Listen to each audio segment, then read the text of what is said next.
A World War II Tiger tank, built in 1942, rolled off the production line with 100 millimeters of steel on its hull front and 100 millimeters on its turret face. That's a confirmed historical specification: steel, measurable, real. Now here's the problem. The competitor who made the last big Titan video told you a Warhound Titan, a god engine of the Adeptus Titanica, a war machine that can level a city block with a single volley, carries 95 millimeters of ceramite armor on its hull. They claimed 95 millimeters without sourcing it to a single GW publication. Search every Imperial Armour volume. Search every Forge World supplement. The figure doesn't trace back to a canonical GW source. It traces back to the competitor's mouth.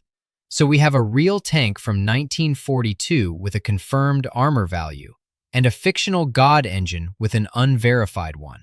And even taking the competitor at their word, even granting the 95 millimeters they can't source, a machine the size of a building, walking across a battlefield and absorbing turbo laser fire, is out-armored on paper by something that fits in a rail yard. That's not an embarrassing error. That's the point.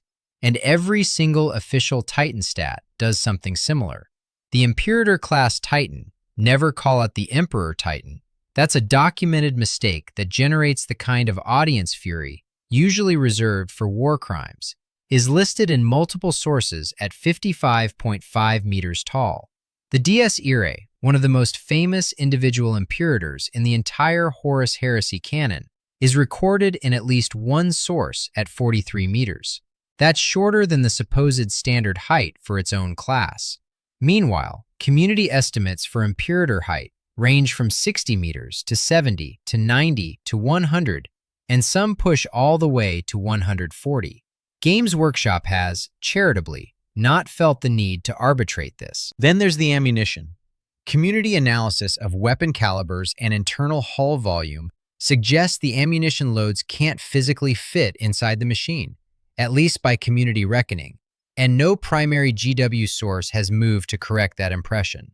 The math doesn't work. The geometry doesn't work. Nothing works if you trust the community's math over the official silence.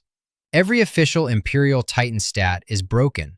The armor is thinner than a WW tank.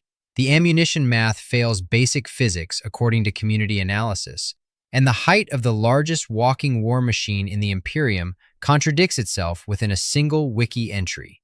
And the brokenness is the point, because Titans don't survive on ceramite plating. They survive on something else entirely. And what that something else actually is should make you considerably more uncomfortable than anything on a data sheet. Before any of that, though, you need to understand what it costs to climb inside one. The Princeps bonds to their Titan through the manifold, sometimes called the mind impulse unit, a direct neural interface that doesn't just let the pilot control the machine, it merges them with it. The Titan's sensorium becomes the Princeps' nervous system. Its hull becomes their skin. When void shields are hit hard enough to overload, the feedback doesn't register as an abstract warning on a display. Community lore accounts describe the Princeps experiencing it as physical sensation, something like skin being stripped from the body. Every hit the machine takes, the pilot feels. That's the entry fee. Climb in, merge with a god, and feel everything it feels.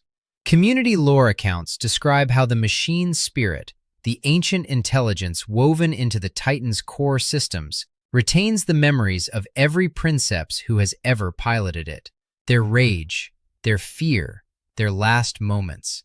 A new Princeps doesn't step into a blank machine. They step into a vessel carrying the accumulated psychological weight of everyone who came before them. And those same accounts describe how, over time, their own personality begins to dissolve into it. The machine's memories become indistinguishable from their own. The human consciousness and the machine's spirit bleed into each other until neither is entirely separate. The highest engagement comment on the competitor's video, 1,586 likes, wasn't about weapons. It was, "I feel like a Princeps when I am driving the forklift at work." This audience doesn't want a data sheet. They want to know what it feels like to be inside the skull of a god. So, the Warhound. The Warhound-class Titan is the smallest class in the Adeptus Titanica's active inventory, which is a sentence that requires context. Smallest here means something closer to 6 stories of walking firepower with a crew of approximately 6 people, a princeps, tech priests, and servitors. All of them fed into the manifold, all of them feeling the machine around them. The Warhound is a scout and flanker designed to run ahead of heavier Titans and break enemy formations before the big engines arrive. It's fast, relatively speaking, aggressive. The princeps bonded to a Warhound describe the machine spirit as hungry, eager in a way that older, heavier Titans aren't. 2 void shield generators. Each one provides a 5+ invulnerable save against incoming fire and operates as a pool of 3 wounds before it collapses. That's 2 independent defensive fields stacked in front of everything else. And at the beginning of every command phase, on a roll of 4 or higher, each collapsed shield comes back.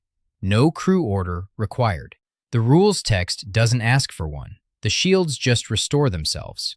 The rules suggest something inside the Warhound is repairing its own defenses, without being asked, without a crew command. That's not a mechanical quirk. That's a lore statement dressed in game mechanics. A Warhound with whatever armor Games Workshop has never felt the need to publish a confirmed figure for survives because it's defended by 2 self-repairing defensive fields and an intelligence that has been accumulating combat experience since before most of the enemy's great-grandparents were born. The Reaver sits above the Warhound in the hierarchy, a medium Titan, a battle engine, carrying void shield generators in account the available sources don't nail down. Somewhere in the hierarchy between the Warhound's 2 and the Warlord's 6, but that specific figure hasn't been locked to a primary source. The gap still matters. The princeps of a Reaver is deeper in the manifold by necessity. The machine is larger, more complex, more present in their mind. The bond costs proportionally more. The Warlord is where the hierarchy stops being a tactical consideration and starts being a theological one. A Warlord-class Titan, one of the heaviest battle engines in the standard Titanica inventory, taller than most structures a soldier will ever stand beside, carries 6 void shield generators in the standard configuration. The Princeps Senioris who commands a Warlord isn't just piloting a machine, they're participating in something closer to a religion. The machine spirit of a Warlord has been accumulating Princeps memories for potentially thousands of years. It has its own preferences, its own patterns of behavior. A new Princeps Senioris doesn't command the Titan so much as negotiate with it, and the negotiation happens inside their own skull. Community lore accounts are consistent about one thing. The Warlord remembers everything. Every battle, every pilot, every death. The Princeps Senioris inherits all of it the moment the manifold connects. Now the Imperator class, and the numbers need to stop being an embarrassment and start being a punchline, because the only appropriate response to an Imperator is uncut joy. Games Workshop, at some point in the IP's history, in a boardroom or a design meeting, or possibly just a conversation that nobody wrote down, decided that the largest walking war machine in the Imperium wouldn't merely be a weapons platform. It would be a cathedral, an actual functioning cathedral, built into the superstructure above the main hull, housing an active Scutari garrison inside its walls. The architecture isn't decorative. The troops inside the cathedral can fire from it during battle. The Imperator-class Titan is a mobile church that doubles as a troop carrier, that doubles as an artillery platform that can level a city, all simultaneously. The correct name is Imperator-class Titan, not Emperor Titan, not Emperor-class, Imperator. Getting this wrong is documented as a high-friction error with this audience, one that generates the kind of correction that arrives in all caps. The competitor got it wrong. The competitor got a lot wrong. At 55.5 meters in the canonical standard figure, while the Dies Irae, its most famous individual example, is recorded in at least one source at a shorter 43 meters. The Imperator carries 12 void shield generators.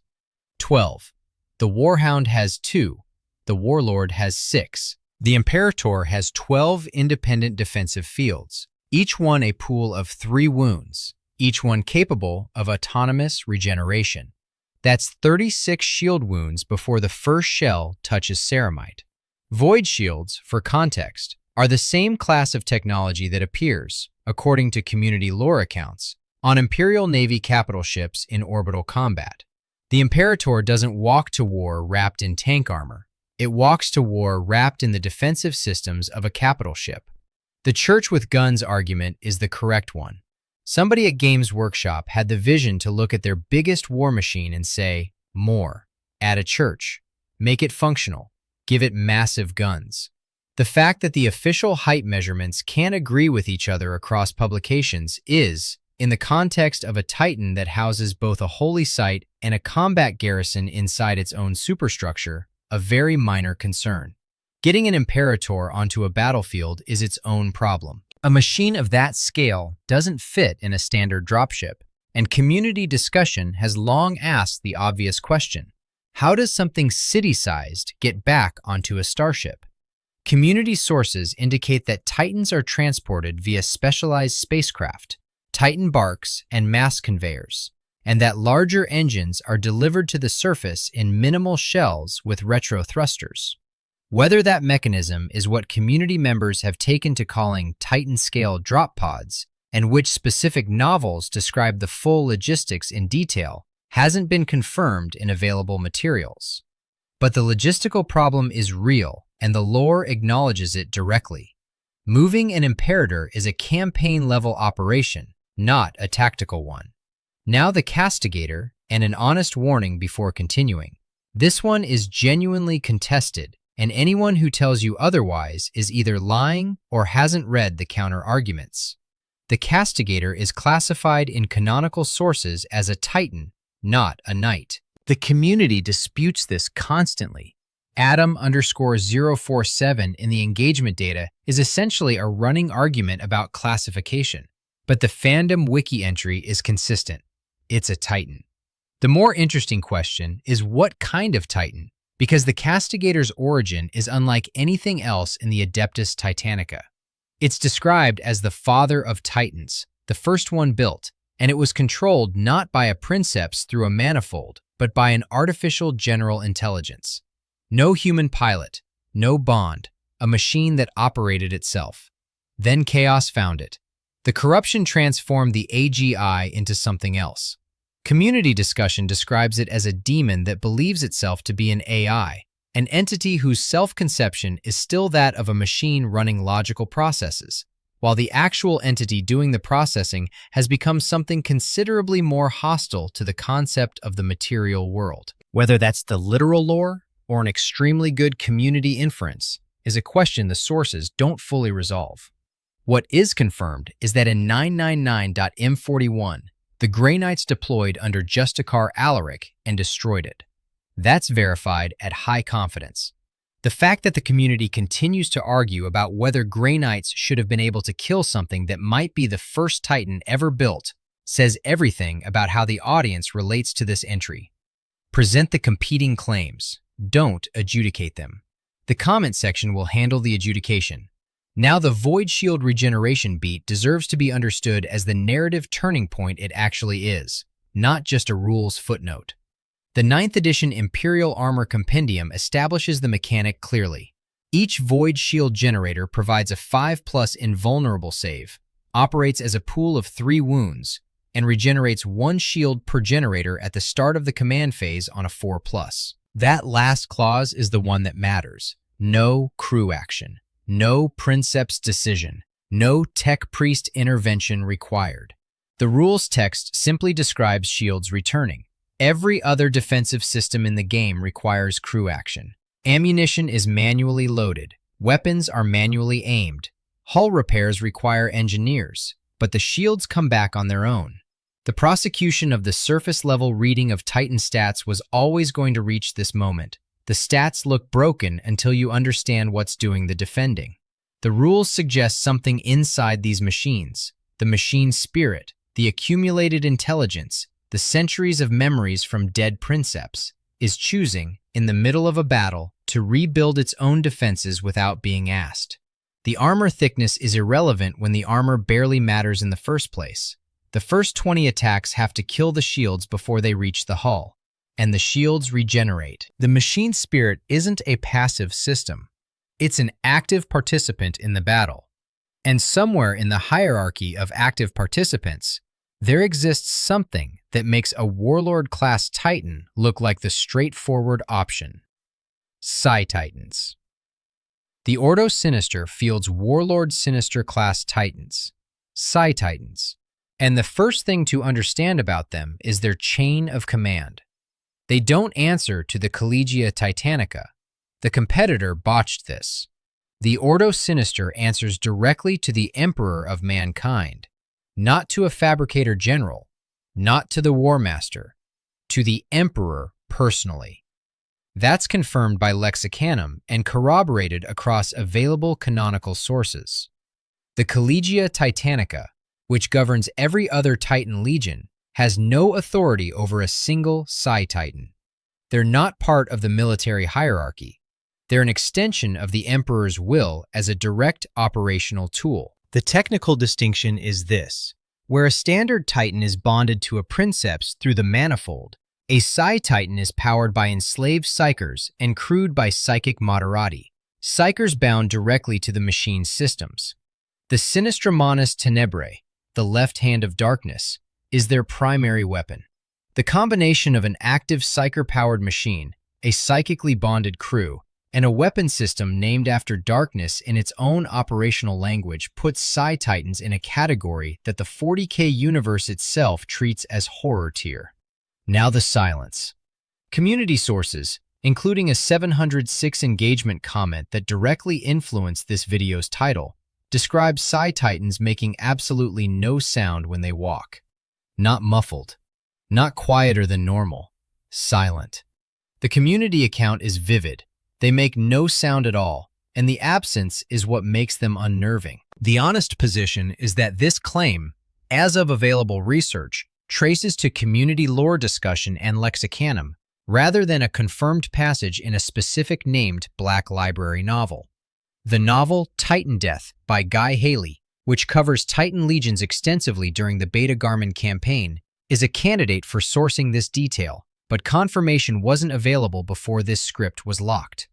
The silence claim is attributed here as community-established lore rather than primary-sourced text, and if that caveat bothers you, understand that the caveat is more honest than what the competitor gave you. But engage with what the silence means even as a conceptual lore statement. A Warhound Titan walks with ground-shaking mechanical noise. Servos scream. The earth compresses. Every enemy combatant within 3 kilometers knows exactly where it's.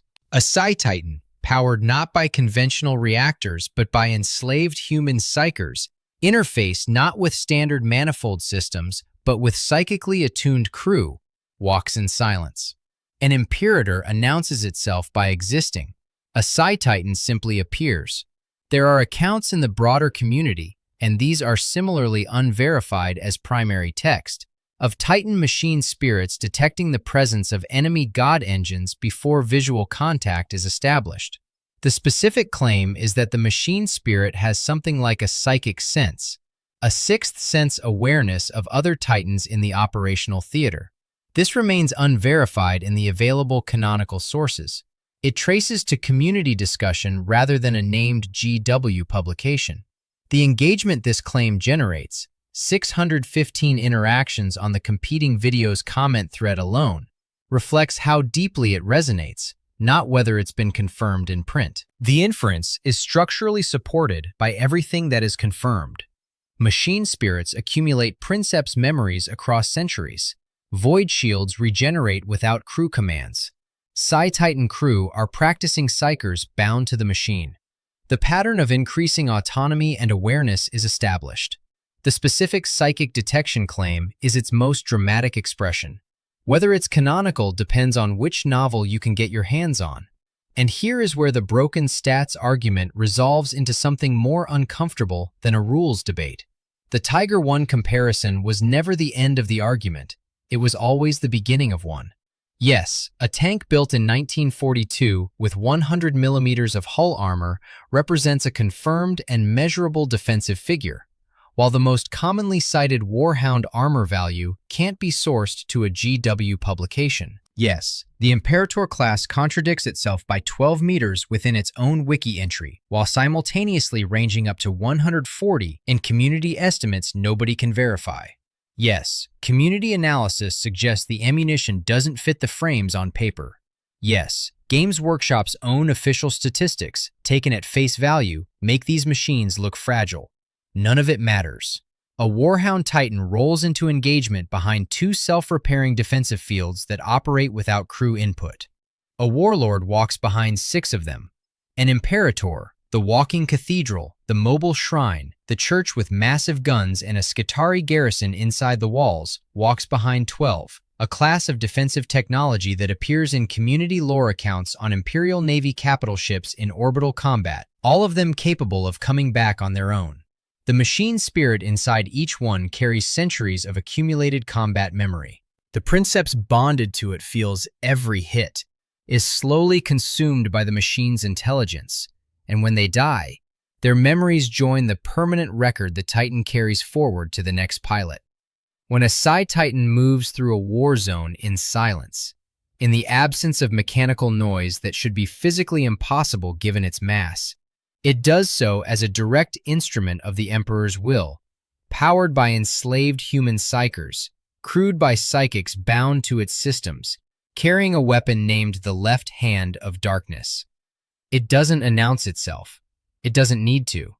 According to the lore's most compelling accounts, the machine spirit already knows the enemy is there.